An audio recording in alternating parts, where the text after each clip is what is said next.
Welcome to Sliver and Bite TV. Today we're making butter chicken. But before we get started, have you checked out sliverandbite.com?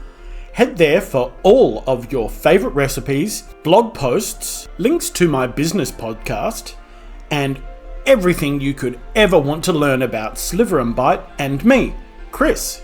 Look forward to seeing you at sliverandbite.com. Alright, let's get back in the kitchen. Butter chicken directly translates to Merg Makhani, also known as luxurious chicken. Start by cutting your choice of chicken into long strips, about the same thickness and length as a tenderloin. You do want to tenderize your chicken, and there are so many ways to tenderize. You can add yogurt to this particular spice mix and leave it in the fridge overnight, or you could velvet it, which is a well-known Asian tenderizing technique. In this particular recipe, I have put the dried ingredients in with the chicken, put it into the fridge for half an hour to an hour, and when I have seared it on the hot plate, I've then transferred that into the butter chicken liquid and continued cooking it. That is my version of tenderizing. This way, it's allowed some of that taste and the juice from the butter chicken liquid to seep into the chicken. Just finishing up the last cut on this odd-sized piece of chicken breast, and then just cleaning up my workstation. You'll see that I reach under the chopping board here. For safety, I've had a bit of damp paper towel under there. Just bring your bowl of chicken a little closer, and we are going to finely grate the ginger, because doing it this way, I find that I get majority of the juice from both the ginger and the garlic. Because when you are chopping it on a chopping board, you'll notice the wet patch after you've finely diced it, and you're losing half of the taste. A few little taps there, however, you can use a spoon to scrape the rest of it out. Now just grating my garlic.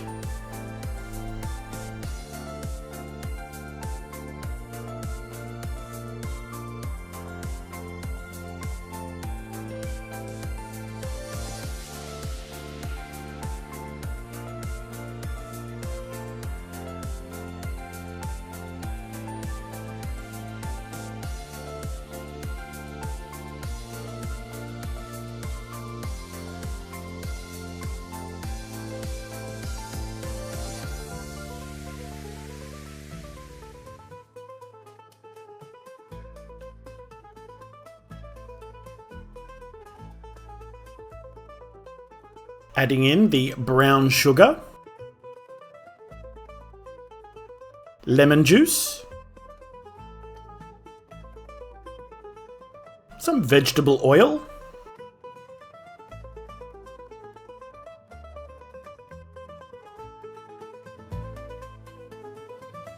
and some of my homemade Garam Masala. If you would like to make your own Garam Masala, click the link below or search sliverandbite.com. Stir that well, making sure that every piece of chicken has some of the seasoning on it.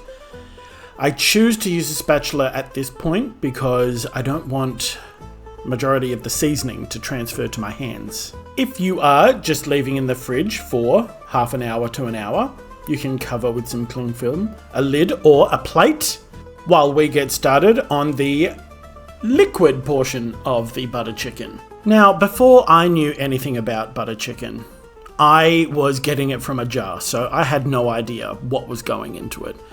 Little did I know that there was indeed butter and tomato puree.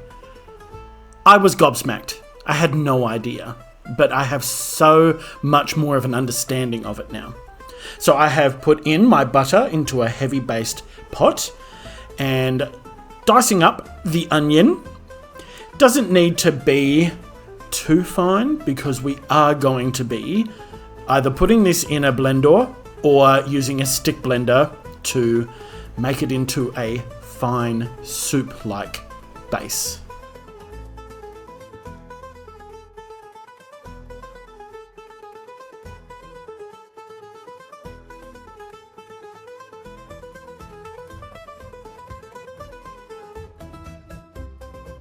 Now that the roughly diced onion is ready to throw in, make sure we give the butter a stir. Make sure that that is completely melted down. And we're going to prepare some additional garlic and ginger.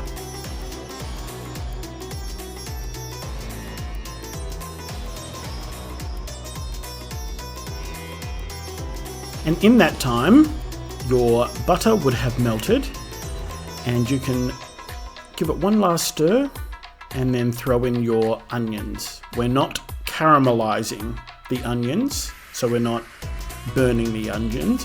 All we're doing is softening them, because remember, we will be blitzing this into a fine soup-like base.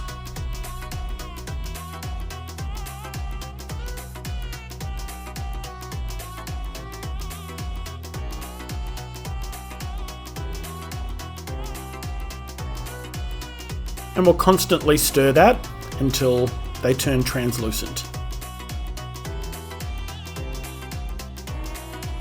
Now, I know that there probably is such thing as too much garlic and too much ginger, but for me, I really like to overload it. It is such a great natural medicinal tool. So put as much or as little as you like in there.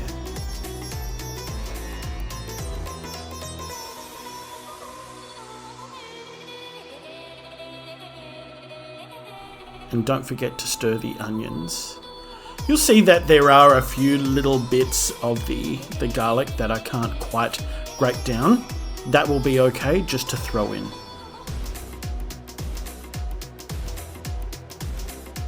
And like I had mentioned before, making sure I'm getting all of the garlic and ginger out of that fine-tooth grater with a spoon, and then just putting that off to the side in a ramekin, ready to add after we have softened these onions down, roughly 7 to 10 minutes.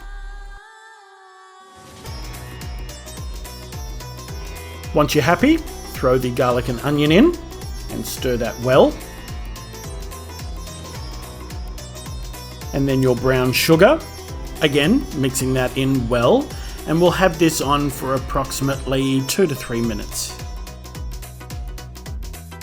And while you're mixing, make sure you've got all of the onions separated. We don't want any clumps.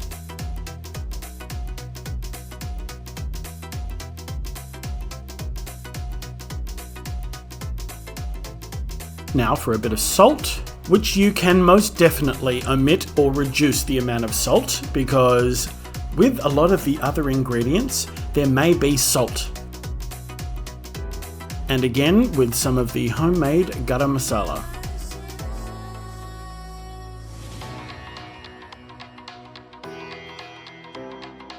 And stirring that well over your medium heat.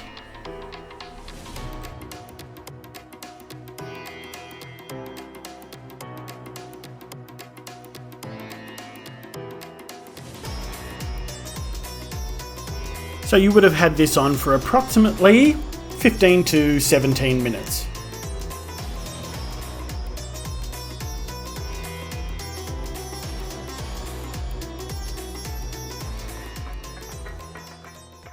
After you've stirred the garam masala through for a couple of minutes, you would have awoken the spices. Now it's time to add in your crushed tomatoes. Make sure you're getting all of that out of your jug. Now, of course, because I have set this all up for filming, I've put it into a jug. However, you could just pour it in directly from the can. Just adding in the milk and water and stirring that to a simmer. Make sure you start off slow because you don't want it to splash anywhere. And in with the Kashmiri chili powder. Now this is the ingredient that stains just about every plastic container in your kitchen. So best to use glass. We're going to stir this on a low to medium heat for about 15 minutes. You may want to put on a lid because, like I had mentioned, it does seem to splash everywhere. You can sit there and stir it the whole time, but you've got other things to do, like getting the hot plate ready to cook your chicken. I'm going to do this on a griddle, and I've got the grill lines up because it gives it that authentic tandoor look. I've used vegetable oil, however, you could use ghee, and that will be in keeping with the theme with the butter chicken. And with the ghee having no dairy content, it'll have a much higher smoke point. Now it's time to place our chicken on top of the hot griddle. We want to make sure it's nice and hot.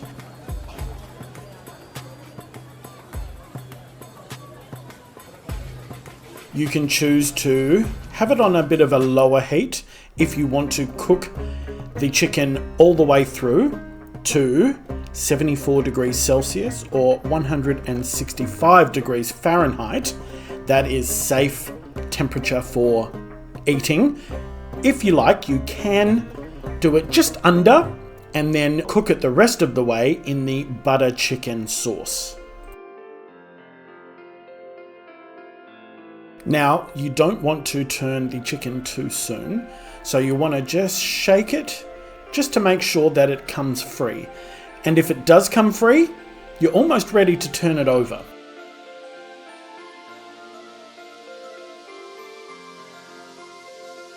Let's see how we go. Nice. I love the theming of the char grilled lines.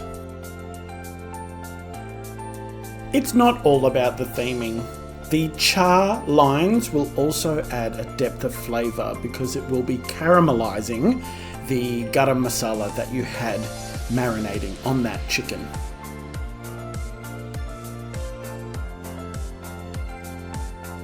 Now, while that is finishing off, we would have taken the butter chicken sauce off of the heat and cooled that down so that we can get started on blitzing that into a nice smooth soup-like base.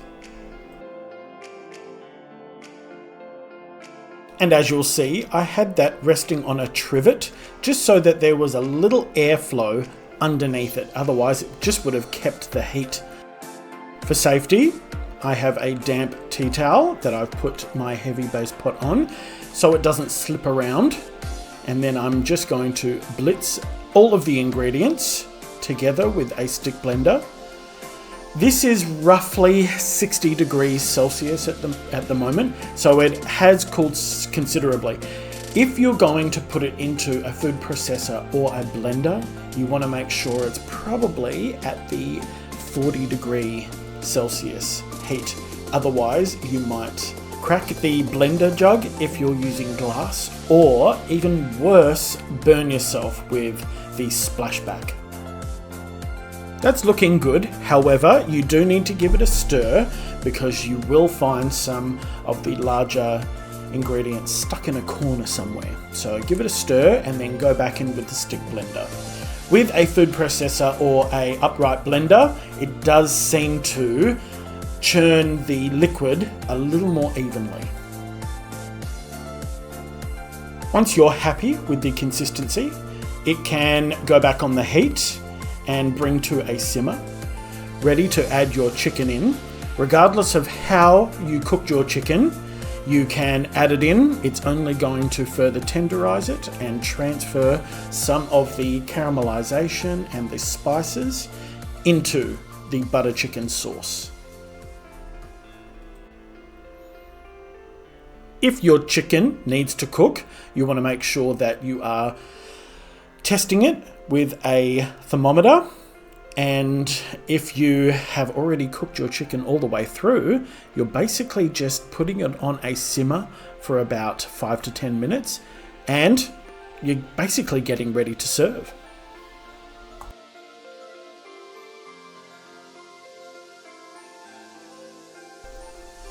The beauty of this dish is that it can now sit on the stove and be ready to be dished out onto some basmati rice, or cool it slightly and then it can go into the refrigerator. And just like everything, especially with Asian cooking, it's always better the next day. I'm just plating up my butter chicken, murg mahani, on some basmati rice and drizzling over a little extra of the sauce, because why wouldn't you? Also, hit up my naan recipe here at Sliver and Bite on YouTube or sliverandbite.com. Also, drizzling over some Greek yogurt and cream that I've mixed together, and sprinkling over some ribbons of coriander. And just for good measure, I am garnishing with some leafy coriander as well. Thanks for joining me for butter chicken, murg mahani. We'll see you soon.